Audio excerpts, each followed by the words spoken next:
We are learning about the impact of speech, of our speech. Now, this is all predicated upon the type of language we use. We're not going to be speaking about Lashon Hara.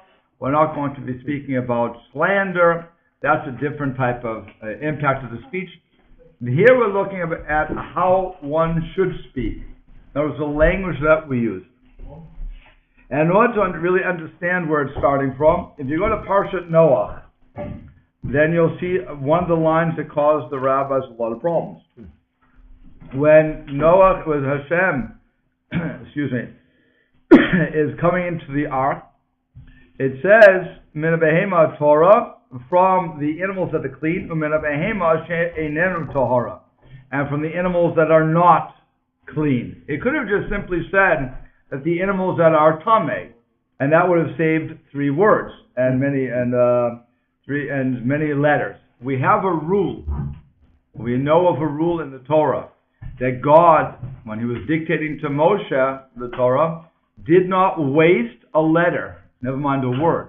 And here suddenly we have a seeming waste of 3 words, namely Asher Einenu Tahara. That was not clean.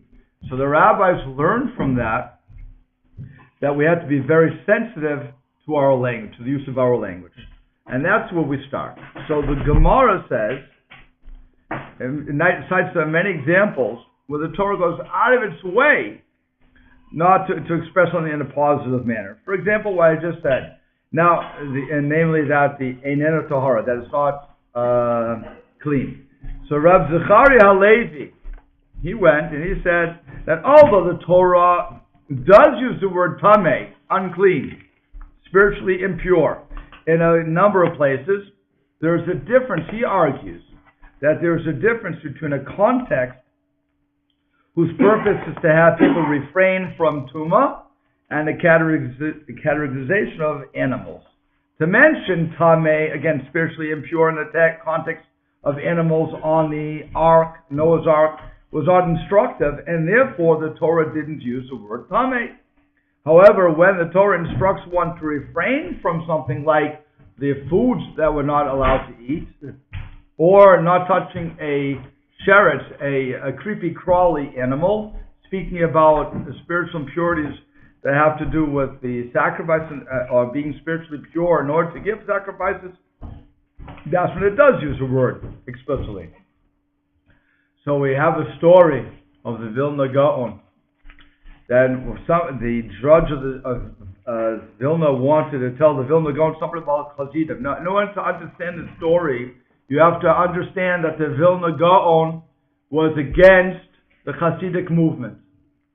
Historically, he was against it because he held that this is going to cause another rift in the Jewish people because of Shabbat Tzvi and so on and so forth. They were afraid of that. He was afraid of that. So he condemned them as, I think he put Becherem, if I remember correctly, the Hasidic movement, all of them saying that it's close to Avodah Zarah because of the Rebbe. So for those who are listening and going to find Sam wrong to prove it, I would invite everybody just to go to the history books. It's right there. Okay? But he was very much against Hasidim. So now, with that involved, with that in mind, somebody wants to come and tell him a story about Hasidim, you would think, okay, let me hear it. I already said they're over the Avodah Zarah, they're already worshiping idols. There's nothing you can really say worse than that. So the Vilna Gaon says, no, you can't say anything. He told them that sometimes we need to express things a certain way because there is no other choice. In other words, when he condemned the whole movement by saying, again, thinking that it could lead to another rift, another possible Mashiach disaster, and it would cause another problem for the Jewish people, he said, there you have no choice. You have to speak plain truth. On the other hand, when one has the option to avoid negativity, one should do so. So if I'm going to speak about a person, and I have 2 options, one way to speak in a negative manner, one way to speak in a positive manner, I should choose a positive manner. Okay? That's what the Vilna Gaon was teaching. Based upon, again, the Torah's Ashir Einenu Tahara. That was not that the animals that are not clean. It could have just said Tameh. We learned from that. Again, you have to be very sensitive. Rabbeinu Yonah had a different approach to Reb Zechariah Halevi's statements as to why the Torah states Tameh explicitly, and he suggests that during the time of Noah, those animals were kosher, and their tumah was only for the purpose of sacrifices. In other words, all the animals for Bnei Noah, it's a major thing that he's saying here for Rabbeinu Yonah. All the animals before the Torah was given at Mount Sinai were edible. There was nobody saying you can't eat pork. It was totally edible. You could eat shellfish, you could eat everything. Okay? Therefore, because of that, it would have been considered negative, a maguna, a disgusting thing, to call a perfectly edible food tameh. Why would you call something that you could eat spiritually impure? That's not very nice. So that's why he argues that the Torah said Asher Einenu Tahara. That is not clean. It is only in relation to sacrifices. For sacrifices, you had to bring specific animals, but everything else is edible. But to call it something that's disgusting by a disgusting name would be an embarrassment to the food, which is why when somebody is serving you food, the worst thing to ever say is, "Oh, that looks disgusting." Wow. If you say that looks disgusting, you've embarrassed as the host, you've denigrated the food, and you are not allowed to do that. So, even though it may indeed look disgusting, we're not allowed to say it. You can say, "Wow, that looks different." Okay, that's something else. But that's what Rabbeinu Yonah is learning. Now we have a concept of nivel peh. You like that? Nivel peh. That's what we call it. The Talmud has very strong language regarding one who violates nivel peh, and I'm going to read it to you actually, because it's a very interesting statement that the Gemara has. It comes from the Gemara in Shabbat, and it says that the sin of nivel peh, which we'll explain in a few seconds, it causes tremendous distress and negative and horrible decrees are renewed upon us, that the children of will die, the orphans and the widows will cry, but they will not be answered. And how do we know this? Because it says in the verse, "Therefore all his firstborns Hashem will not rejoice, and to his orphans and to his widows he will not have compassion, because of what they've done, because of all the flattery and their talking, this nivel peh." Naval means disgusting. It's disgusting. Literally, naval peh means a disgusting mouth. Yeah. Okay. And it says his anger will not be shav. It won't go back. It'll always be angry. And more so, his hand will be outstretched toward us. And what is this outstretched hand? So Rav Chanan ben, the son of Rava, said, everybody knows why a person gets married. For what purpose? Everybody knows the end result of why we're getting married, namely for marital relations. Why does a person get married? We know what's going to happen at the chuppah. Okay, that's what he means. Yet, we're not allowed to speak that out. That would be nivel peh. That's an example of nivel peh. I know what they're going to do. Everybody knows what they're going to do, namely to have marital relations. But we don't speak about that because that's just nivel peh. That's just a disgusting language. You don't get involved. The Catholic Church thinks that the thing is the outcome of a marriage should be children. Right. It's not a relationship, but it should be children. Okay. So when anyone gets married, it's basically the purpose is to have children. Okay, but we don't say that. Right. That's nivel peh for us. But basically that's what is assumed. Okay. Right. I assumed it's something else, but we don't speak about it. Right. We don't speak about that. Because that'll be nivel peh. And he says, even a decree, let's say I had a decree of goodness that was signed for 70 years. That was, I did something good and God said, I guarantee you 70 years of goodness. What happens? A person speaks nivel peh. That very decree will be turned to the negative. That's the punishment of speaking in such a manner. And Rava, the son of Sheila, said, the Rav Chisda said, anybody who speaks in this sort of a manner will deepen himself in Gehenna. He's going to go straight to hell, basically. Okay. And so, and Rav Nachman Bar Yitzchak said, even one who listens, he hears it, and he's quiet, he doesn't say anything, like you should not speak like that. So again, the anger of Hashem will fall upon him. So the Gemara is very clear that if I'm going to speak, if I engage in this, what we call nivel peh, which is, like I said, defined as, you know what they're going to do, namely the married couple, but you don't say it. If you would speak about that, there's really nothing wrong with it in reality. What am I saying? That they're going to have marital relations? No, we're not allowed, we shouldn't say that. That's nivel peh. Okay, so that in speaking like, again, sensitive language, I have to be sensitive to the language. So I use my euphemisms for it. Okay? Or if you ever watched the old movies, I'm talking about, when I say old movies, I'm talking about Gone with the Wind type movie. Whenever they would come to those scenes, or any one of those types, all you would ever see is they wouldn't even kiss on stage, actually. They would hint to the kiss, and then the door would be shut. Oh, that's not nivel peh. That's understood that what's going to happen. You understand what I'm saying? Those are the standards of the movies back then. I mean, they couldn't. Right. No, I'm saying, but that was an example of sensitivity. Yeah. As compared to today, where there is no sensitivity. Today, if you don't see the action, it's what kind of movie is this? I waste my money. Okay.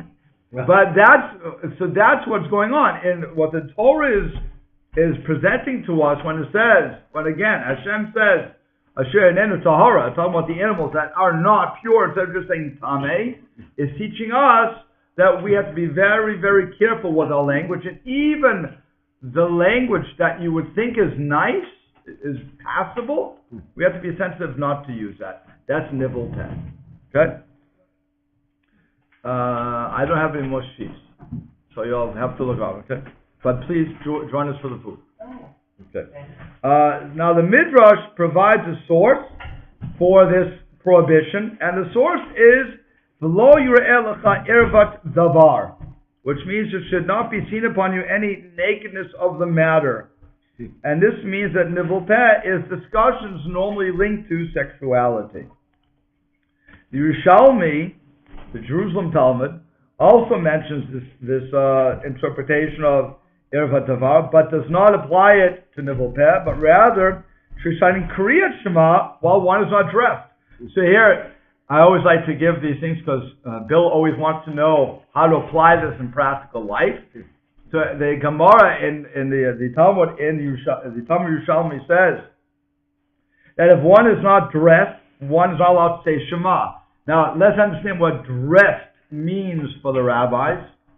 I don't have a belt or something separating my upper body from my lower body. Okay, this becomes applicable when, God forbid, I just had to deal with it when I had to go to the hospital, and you have that wonderful gown on that gown that, of course, only goes to the top, and you can't do anything else. So while you don't even have underwear on. So so you just have that gown on, and I had to daven mincha. This was a problem I was talking to Jim about before I went in. I was thinking, wow, if I don't daven mincha now because of our short time, it's the summertime, I potentially could miss mincha. Now, could I got away with it? Yes, no problem. I could have got away with it because I was an ones. I was somebody forced into a situation. But what happened was I noticed the time, and I said, wow, I still have time to daven mincha.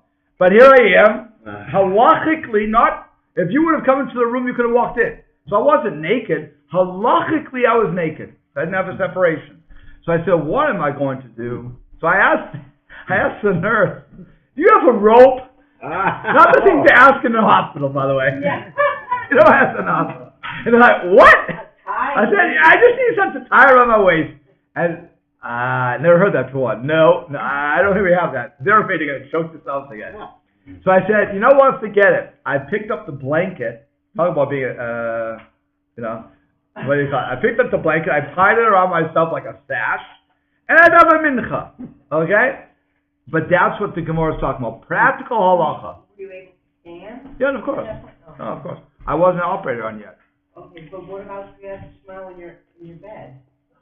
No, but then you have something, if you're naked, you can't do it. If you don't have a belt on, or if you don't have a belt on, or you don't have pants, like pajama pants. If I have pajama pants, that's like a belt already. But if I would have a nightgown, like in the old days when guys used to wear nightgowns, so then if there's no underwear on, they would have to put on a sash. What do you call it? Your son wears it. The gartel. You'd have to wear the gartel. Okay. But that's how far it goes with irvat davar. Okay. Again, the irva means nakedness of the word, of the thing. So here I'm speaking. So on one hand, it could be speaking about anything sexual. That is nivel peh. I should not do that. The other one is that practical. From the Talmud, you tell me I'm not allowed to pray if there's nakedness. So in other words, I don't have a separation from my top to my bottom. And it's so that's one thing. Okay, the Rambam categorizes different types of speech into 5 categories, and in listing of examples of prohibited speech, he does list nivel peh. Rav Moshe Lezuto, and we're going to be giving a course on Rav Moshe Lezuto. It's going to happen on January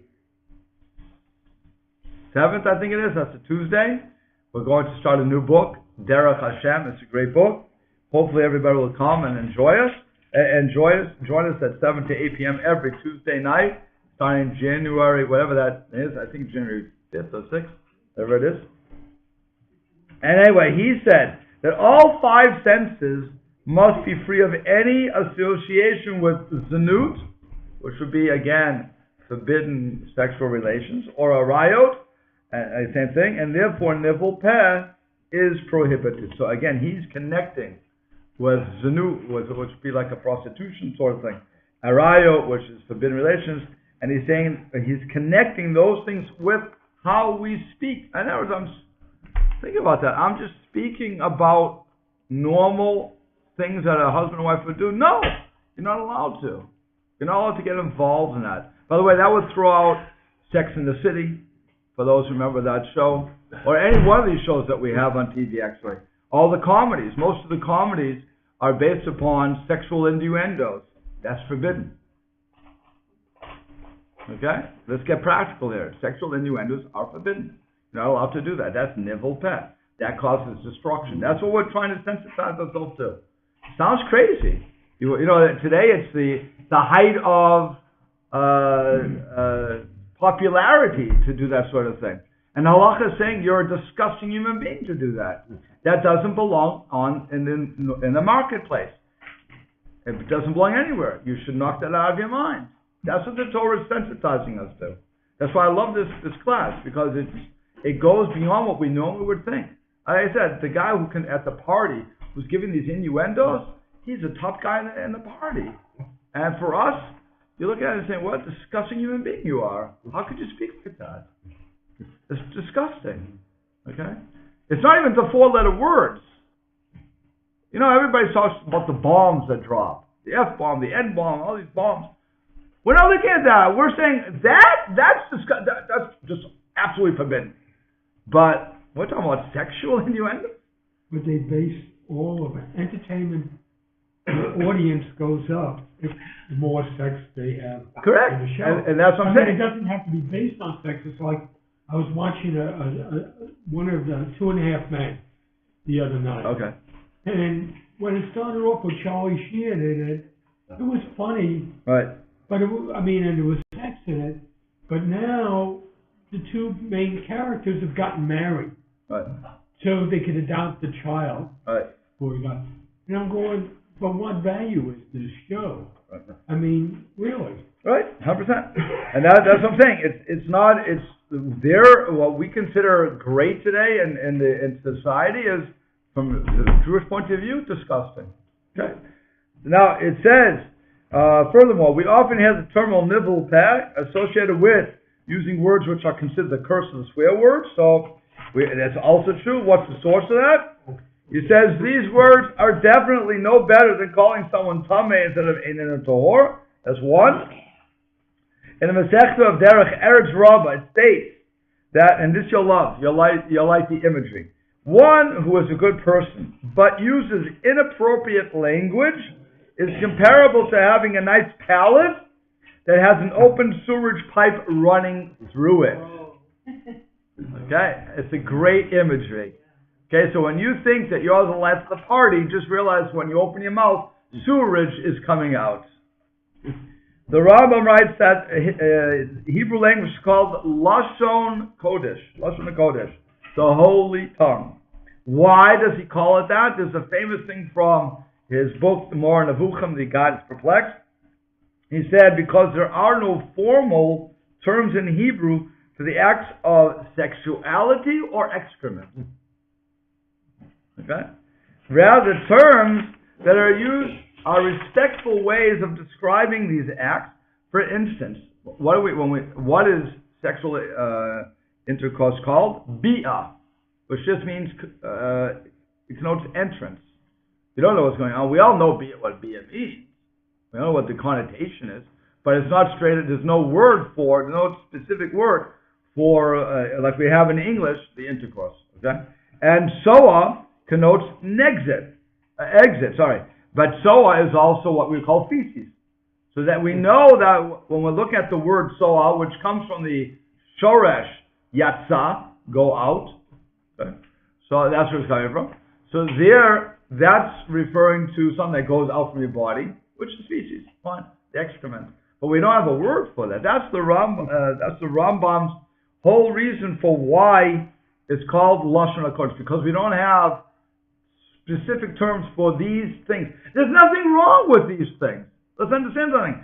Torah is not against marital relations. It's saying, go for it. That's what you're supposed to do when you get married. You know, it's part of life. Nobody says you shouldn't go to the bathroom. It's part of normal life to go to the bathroom. But to have a specific word for it, like we do in English or in other languages, that's not Lashon HaKodesh. We're not trained. We have to train ourselves to speak above that. So we use euphemism. By the way, there's also in the Torah, and when it's going through the curses in the Parshat Kitavo, two words are written one way in the Torah. They're written one way. They're read a totally different way. Again, and that was what Hashem said to do. The reason being, we don't want to say such a disgusting word. I, Hashem, wrote it that way. Okay, so you could write it one way, but you have to read it the other. That's how it is. To train us again to say, you don't speak like that. Okay? The Rambam explains that these terms should not be mentioned unnecessarily, and certainly there are no formal names for them. Therefore, when there is need to mention these ideas, it's mentioned by hint. Fine. Now, we come to this next section. The importance of speaking like a mensch. A mensch is a refined person. I think that's the best way to say it. Gentleman, thank you. The Gemara again quotes the Brisa that says, "V'ahavta et Hashem Elokecha." You shall love the Lord your God, which means, in addition to the simple meaning, it means that you should bring about a love for God and others. We have a command. It's an amazing thing. Normally you think, "V'ahavta et Hashem Elokecha." You should love the Lord your God with all your heart, soul, and mind, and then God tells us exactly how He defines love. Well, that's on the simple meaning. On the other meaning, we have to make it so that people love God. Okay, and how does that work? So it says, included in this is speaking in a manner that others will say, "Ashrei aviv shalamdu Torah." Happy as a father who taught this person Torah. And again, the Gemara is in not Shabbat. It's in, where is it? It's in Yuma, the Gemara Yoma. We have a bright that says, now I'm going to read the Gemara. It's very important to hear the whole Gemara. It says, the Torah says you shall love the Lord your God, and which means that the name of heaven, you should become endearing to others via your hand. So that when you read, when you repeat, and you service a Talmud Chacham, and you're involved in business, you do it, and you do it in a pleasant manner with people. And then people say about this person, happy is the father who taught his child Torah, that his Rebbe taught, happy is his rabbi who taught him Torah. Woe to those people who do not learn Torah. This person learned Torah. See how beautiful his acts, his ways are, how refined his deeds are. And upon this person, the verse says, Avdi, my servant said to me, you Israel, through you Israel, I will be made splendor. I will be splendorous. I will be made. I will be aggrandized. Okay. But somebody who reads the Torah and studies it and services a Talmud Chacham. In other words, he's doing what he right. It looks right. Good. He went to yeshiva. He did everything he should be doing. Then he goes out to the business world, but he does not conduct himself properly. He cheats, whatever he's going to do, and so he doesn't do that faithfully. And his word, when he speaks with people, he doesn't do it in a pleasant manner. He does it in a very non-pleasant manner. What will people say about him? Woe to that! Woe to those people who learn Torah. Woe to his father who taught him Torah. Woe to his rabbi who taught him Torah. This person that learned Torah, see how disgusting his actions are and how bad his ways are. And upon that person, it says that God will take him out, basically. So it all depends. We can learn, we can go to yeshiva, we can do it on our own, whatever the case is going to be. And our fathers can try to inculcate us with Torah, but if we don't represent God in the proper manner, people are going to be disgusted by how we act. And if you think about it, you can look to the Jewish world and also to the non-Jewish world. Because when a rabbi is caught doing something that is inappropriate and downright wrong, or a priest, I don't know if the imams get involved in this yet. We haven't heard about imams yet. They originated it. Okay, well, I don't know. I'm saying the news media hasn't picked up on it. I know when it comes to the priests and the rabbis, the news media has. So when it comes to those people acting incorrectly, everybody knows about it. Everybody says religion is horrible based upon those representatives. Okay, so we see that to be true. When a person actually does something good, well, that the news media doesn't seem to pick up, so nobody gets to go the opposite way. But we all know people who are acting properly, and people say, "Oh, that's a wonderful role model." Now, just look at this. I guess one question. I thought that isn't mensch a Yiddish word? It is. Yeah, because my grandmother always used it. Yes, it comes from the German, but it's it's a Yiddish word. It's a Yiddish word. Yeah. That's what I thought. Right. So the Rambam mentions this idea in the context of what's considered Kiddush Hashem. Like the Gemara said, if I do it properly, people are going to praise Hashem. The Rambam also writes that a Talmud Chacham, a person who's learning Torah, should speak in a way that is befitting. So if you have a Talmud Chacham who is speaking incorrectly, and it doesn't mean that he doesn't know when to use a and an, for the vowels. Not that. If a Talmud Chacham is speaking and uses words that are just not proper for him to use, that it doesn't have to be. I don't want coarse words. But the problem is they're not coarse, because what happens is people take words like freak and they add an IN onto the end of it. Freakin'. And we all know what freakin' stands for, and that's why it's a disgusting term. You cannot do that. If you don't know, we'll talk to you later. Okay. Okay. But it's a disgusting term because we know what it's replacing. Just think about what they're replacing. They can do it with any word. Huda. I don't care what the word is. If Shazbad from Morkamindi. May he rest in peace. Okay. But Shazbad, if that was also a swear word. You don't want the Talmud Chacham using that word. It's just not proper. I remember my rabbi once called me when I was growing up, and he said something to me, and I looked at him like, "Excuse me?" I was a little kid, and he was trying to be cool. Rabbis try to be cool. It's the worst thing they can ever do. Don't try to be cool. Just be yourself. Okay. But he tried to be cool, and I was thinking, why would he do that? That was so unnecessary. I didn't want him to be my friend. He was my Rav. I'm not interested. I look up to you. I don't want to see you as that. I have plenty of that out there. And that's what he's talking about. When a Rav, when a rabbi, when a Talmud Chacham is speaking, you're representing Torah. When we as Jews speak, we're representing whoever we are, by the way, to the world. We represent Torah. We represent God. So if we're going to speak in such a manner that we want to be cool, we've just denigrated God. That's what Rambam is saying to us. The Ramban, in his letter to his child, he writes about the importance of speaking in a soft tone so that it does not lead to anger. When you're speaking to a person, you speak nice. You don't get angry with the person. Because what's the worst thing to do, and we see this all the time, if I get angry at anybody, one, you have two reactions. One, you're going to turn off to me. The other one is or you can get angry at me and we can get into a yelling match. That's all we're going to do. Whereas if I say it nicely, the odds are you'll listen to me and at least hear what I'm saying. You may not change, you may not agree with me, but there's a civil conversation going on. So no matter how angry we become, and we're not that we should get angry, by the way, because anger is really idolatry. Why? I always give this speech.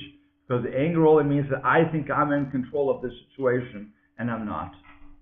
As long as I realize I'm not in control, I can only control me and my reaction, that's all I can do, then I understand that whatever you do, that's your business. So I can say to you, I think this is how we could do this. Very nice language, very appropriate. You can take it, you don't have to take it. If you don't take it, I'm not going to get excited about it. But that's what you have to do. And that's what that's what the Ramban was saying to his son. You can't run the world. Say it in a nice manner, people listen to you. You don't, they won't. The next thing is to speak positively. We're having a positive outlook on life is certainly a Jewish concept. The most striking example of this is the bracha of Dayan Emet. When something happens, when something bad happens, a person dies, then you don't say, oh, Baruch Hashem, the person's dead. No. You say, blessed be the true judge. Okay. A cute story I have is when I was in yeshiva, I never played basketball until I went to yeshiva. Okay, here I went through my whole college career, my whole high school and college career, never picked up a basketball, never did these games. Suddenly come to Or Sameach and Muncie, and they had a basketball court which only a Jewish school could have because it was on an angle. Not a crazy thing. Okay, and so there was one of the kids said to me, "Let's play basketball, 1-on-1." I said, "Are you kidding? I never played." He said, "No, it's good. I'll start out slow," because he was a good basketball player. So we started to play fine. I got into it, and I was shooting baskets. I stink. Still to this day, I still stink. But I shot baskets, and so when I would get the basket, I would say, Baruch Hatov HaMeitiv. Blessed is the one who does good and is good. Okay? Fine. And then, when I missed it, Baruch Dayan Emet. Blessed be the true judge. He said, it's not fair. I said, what are you talking about? He said, it's 2 against 1. Okay? So that's true. But that's really what's going on. Dayan Emet is when something bad happens. Okay? And so the Gemara states that one must accept death with a certain degree of simcha. The Gemara was joy. The Gemara also connects this to rather keep a statement of Li'olam Yehi Adam Ragil Lo Makol Da'avid Rachman L'Tav Avid, which means really a person has to accustom himself to say that everything that Hashem does is for the good. I have to do that. It doesn't mean so when something happens, I'm really upset by this. Somebody died, and yet I should see the positive side. And so there's going to be a whole argument about that. But let's look long. I'll use myself. When my father died, he had a massive heart attack, age 70. Okay, he was a healthy guy one day, and then he died a minute later. Okay? And when I was thinking, why would Hashem do that? Here I was a rabbi a long time already. Okay, I gave the speech myself why Hashem does these things, and so I knew the answers. But I was thinking, Hashem, did you make a mistake? Because the guy next to him, the reason I hadn't said that was the guy next to him was a person who had like 5 or 6 heart attacks and recovered every time.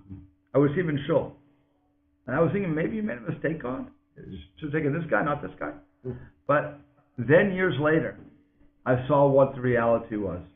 Sadly, his brother and sister had dementia or Alzheimer's as they got older. And that would have killed my father.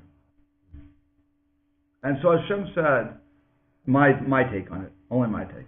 Hashem said, you wanted to always go at the peak. That's what you always pray for. So I should go at my peak. Okay? You wanted that, I'm going to give it to you. So yeah, it hurts me. I lost my father. But in the end, I saw, Baruch Hashem, that he didn't have to have that, I don't know what's going on system. And somebody has to take care of me. Which, like I said, he would have prayed for death at that point anyway, if he would remember. But so that, in the end, you see, Baruch Hashem, he died like that. At the time, it's Baruch Hashem. Blessed is the true judge. So I don't know what, in other words, I don't know what's going on, but obviously, again, years later, I thought, so it was for the best. And that's seeing the picture, the total picture. Okay? Now we're going to get into this. So Rabbi Soloveitchik asks, he said, if we're always supposed to see things as being for good, why are there 2 different brachot? Why not recite Atov Meitiv, again, the one who is good and one who does good, even for death? He explains that we are entitled to see things as negative at the current moment, like I just explained. But we must understand that any given event will be considered positive at some future time. Again, I just gave an example. Therefore, we recite Dayana Emet, blessed is the true judge, with the acknowledgement that we might not understand the future good that we see coming from it. Okay? Now, you have Rabbi Akiva, who his attitude was that we must see everything, like I said, from being from the best. So the Gemara relates, when Rabbi Elazar was ill, his students came to visit him, and when they saw him suffering, they started to cry. Rabbi Akiva was smiling and explained that until now he was nervous that Rabbi Elazar had such a good life that he would lose some of his reward in the world to come, because he was never punished in this world. Now that he sees Rabbi Elazar suffering, he is confident that he will get his full reward in the world to come. So it was Rabbi Elazar happy about that? Like we always say, the person suffering is never happy. Okay? It says in the Gemara of Brachot, there's a rabbi who was sick. And so another rabbi came to him, I forget the names, but the rabbi, I think it was Rabbi Yochanan, came to him and said, so, how's your sickness? And how you doing with that? And so he says, neither the sickness nor the reward. Now, I'm going to get reward for this for the sickness. I didn't do anything to deserve it. You know what? I'll gladly give it up not to be sick. Nobody wants to be sick. Okay? It doesn't help the person who's sick. That person who's sick, again, has to do teshuvah. For whatever happened, I'm supposed to look and see what I did, then go to the doctor and get it fixed, but repair the spiritual stuff too. Again, like I say every time, Judaism does not say don't go to the doctor. We need to go to the doctors. We have to give them their money, and we have to get done what's done. Okay, you need the operation. You need to get the pills. You do that. We're very much into the Torah says, "Rapo Yerapeh." He shall surely heal you. Okay, we need to go to doctors when we have to go to doctors. Period. It's not if we don't, and we want to rely upon a miracle. I hate to tell everybody, but you're probably going to die. We're not spiritually at that level. If you think you're spiritual at that level, Well, we can check you into Oaklawn. That's where the mental institution is. Yeah. Nobody's there. I'm not Oaklawn, whatever it is. Okay. No, take care of you. Moshe, good. That's nursing homes, right? Okay. The point is that nobody is at that spiritual level. Do not practice medicine on your own. Okay. See the doctors properly, but at the same time, while you're doing that in the physical manner, we also have to do the spiritual part. Because every sickness, the Talmud tells us, is a spiritual melody manifest in a physical manner. So, for instance, my youngest daughter asked me, she has a cold, right? She had a cold. She had an earache. So she said, why would Hashem do this to me? That's my 8-year-old. I love when my kids ask me these questions. And I said to her, I don't know, possibly, maybe they listen to Iman Abba. So Hashem is giving you a warning shot? Could be that. Or maybe, I don't know, maybe Hashem wants to give you more reward for whatever you're doing. I don't know. I really don't know. But if it's not because you didn't listen to us, next time listen to us. Maybe it won't happen again. Do tshuva, ask Hashem to heal you, and take your medicine. Oh, take your medicine. But again, we have to worry about the spiritual part. So that's two parts of that component. Because what you said was, like you were talking about your father. I know my father also, when he passed away, just beforehand, the doctors told him he had to have a pacemaker and he had to get around in a wheelchair. Right. Which was awfully hard because he's a man who was in the military for 30 years, always did what he wanted, and this way he was restricted. Right. And he said he didn't want the pacemaker.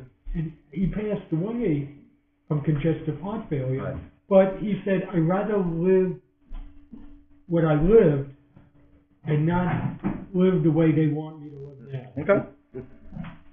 That is a person's choice. Yeah. But it's the same thing. It's the same concept. If I have to, like I said, you have to go to the doctors. If it's something that you can live with, you can live. But you also have to look at the spiritual part. That's all I'm saying. We have to look at both. So that, but like I said, it's never worth telling the person who's sick. By the way, if a person says, why am I sick? And you can make suggestions. Like I said to my daughter, it could be this, it could be that, but take your medicine. Okay, take your medicine. Because I don't know. I'm not going to be so arrogant as to assume I know what Hashem is doing. Maybe I didn't listen and he's punishing me through my kid, by the way, since my kid is underage. It could be that. So who knows why Hashem does it. That's why when tragedies happen and rabbis come out and say, it's because you didn't check your mezuzahs, or you have to check your mezuzah, that's not the best thing to say to people. It may be true, but you don't say that. You surely don't put that in the papers. It's because what was it? The Christian guy said, why did the hurricane hit a certain place? Because of the homosexuals. Who said that? Pat Robertson. Pat Robertson. Again, you're not God. Don't say that. Don't give God a bad name. Just don't. Say we have to do tshuva. Fine, I have no problem with that. But don't say because of A, B happened. That's just forbidden. You never can say that. You can suggest. You can look at it. That's why when you look at why was the first temple destroyed? The rabbis gave 3 reasons. We have to improve on these methods. The building's already destroyed. It's not going to come back. But we know we figure we did these 3 reasons. And again, the way it works is it has to be I did this, mida connected mida. I did this, I deserve this. It's the balance sheet. Whatever I did, it has to be equal, has to be telling me that that's what I did. If Hashem is going to punish me, but it has something related to what I did, that I'm supposed to correct, it's not going to help. That's why think about when as a parent, your kid does something wrong. In the old days, I don't know what happens today. In the old days, swap. Okay, well that didn't help me. I don't know what I did wrong. That hit didn't do anything. As compared to you're not listening to me, so I take your telephone away. I take it today. I take one woman. I remember reading a story that the kid was not listening and not respecting privacy. So what did the mother do? The mother took the door off of the room. So if you want to respect my privacy, you will have no privacy. And when you learn to respect it, I will give it back. That's mida keneged mida. That's tit for tat. Okay, so that's how Hashem punishes us, if you will. Whatever we did, that's how Hashem punishes us. So it has to match. If it doesn't match, if you did something and you have nothing to match it, then you have to assume that touch, as it were, to use such language, was to get you to a higher level in spirituality. That's all. You weren't being punished. You were being pushed up. That's like the ROTC. Okay, we push you up into rank. Okay? Now, the second one is, it shows, there's a famous story in the Gemara about Rabbi Akiva when he's seeing the temple. It's in Makot. The temples were destroyed, and where is it? Oh, so the people, the rabbis, they were taking a walk, and they reached to Mount Har Sultan. Har Sultan? That's Mount Olive. Mount Olive. Thank you. Okay. They reached the Mount Olives, and they tore their clothes, because when they reached the Mount, the Har Abayit, the Temple Mount, they saw a fox who was running through the Holy of Holies, where the Holy of Holies would have been. Okay? And so they started to cry. Rabbi Akiva started to laugh. They said to him, "How can you cry?" And like every good Jewish person, he said, "How can you?" I'm sorry. How can you laugh? So like every good Jewish person, he says, "And how can you cry?" We don't answer questions. We answer a question with a question. That's how we do it. They said, so they had to explain. They said, to a place that the Torah wrote that if a stranger, a non-Kohen, enters that the Holy of Holies, he will die. And now we see foxes going in, going out, and nothing's and so we not cry. God's presence is gone from us. He said to them, because of that I'm laughing, because of that I'm rejoicing. And he gives the verses where it says that Uriah Cohen and Zechariah ben Mechariah said, there's a whole prophecy. I forget the background of the prophecy, but basically it's saying that the temple would be destroyed and then rebuilt.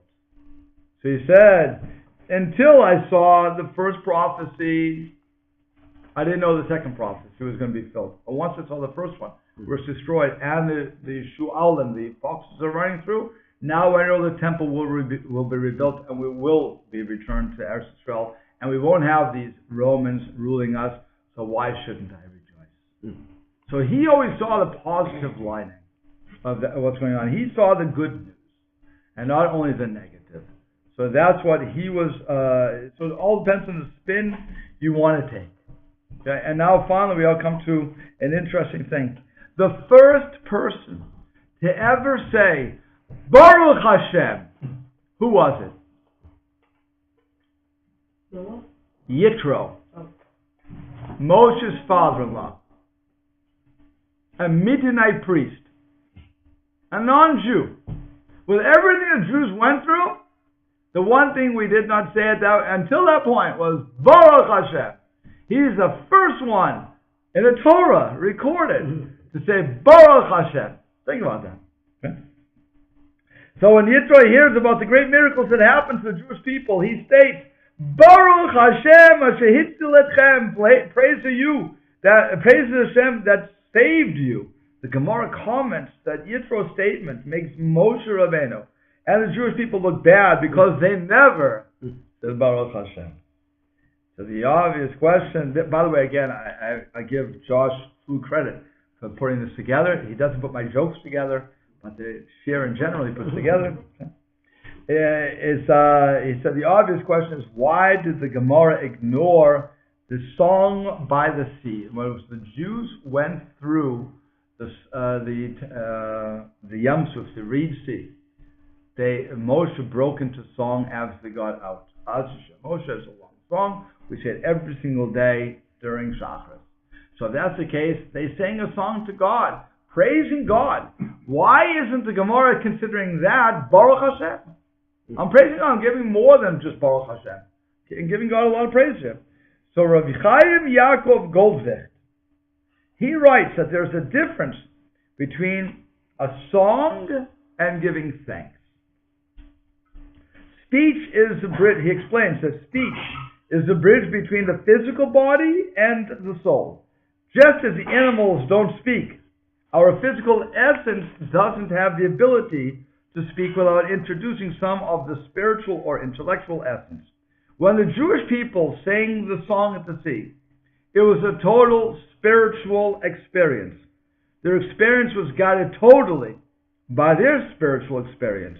Yet Hoda'ah, giving thanks, is an expression of gratitude by giving of oneself, by admitting that one is not worthy to receive those blessings, and thanking God for them. It is an elevation of the physicality to a higher level. So the Talmud's comment that Yitro, Moshe's father-in-law, was the first to say Baruch Hashem, praise be Hashem, was a comment that while the Jewish people were able to reach great spiritual heights in praising God for the miracles, they still didn't elevate their physical beings to recognize the good in daily life.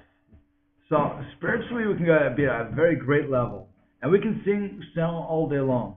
But if we don't say famous words of thank you, we praise you Hashem for what you've done, then we didn't recognize that we don't deserve half of what we're getting. And that's raising ourselves up to say thank you.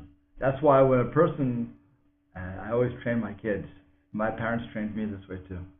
So you have to ask, please pass whatever I'm asking for. And then after the person passes, you say, thank you. Because I need you to do that. I needed you. I was asking you, you gave it to me, I didn't deserve it, as it were. You did it out of the kindness of your heart. As compared to just thinking praises, oh, you're a wonderful person, blah, blah, blah. I never said thank you. What am I doing? I have to say thank you. It's a very powerful, 2 words, very powerful. And he said, people who constantly express gratitude to God for their well-being are generally more positive people. And why would that be? How would you say? Correct. If I'm willing to recognize the good that you do for me, I'm going to be very positive towards life. If I never recognize the good, or not normally recognize the good that you do for me, I'll always see the negative. I saw you did, but you know what you didn't do for me? And that's what it is. So what we want to always do is, and this is where we end off, we want to always be positive. So when we say thank you, when we speak properly, when we refine our language, and we let all those words that are imitations for the swear words, and we let them go, and we make sure that when we're speaking about things that really belong behind closed doors, and we couch that in better language, we elevate that, people will look at us and say, what a refined person that is. What a wonderful person that is. That's the type of person I would like to be. On the other hand, if we shout at people, if we're derogatory to people, if we do all these things, they're going to look at us and say, that's disgusting. I don't want to be around that person. Whether you learn Torah, whether you don't learn Torah. That's just how it works. People want to be around positive people. They want to be around people who are happy, and they want to be around people normally who speak well. And that's why when a comedian, I like listening to comedians. If the minute they use a bad word, they're off me. I just turn off the internet and go to another comedian. I have no interest for that to come to my head. It's not necessary in the jokes. I think it's disgusting that they put in just for the gratuitous laughter that they're going to get. I don't even know why people enjoy it. To me, it's a waste of time. Because you don't need it. You can get it very nice without that. And I think people should train themselves to only want to be at that level, but we don't have to always be in the gutter. And that's what this course is all about. Thank you. Are there any questions? No. Thank you very much. Hope you enjoyed the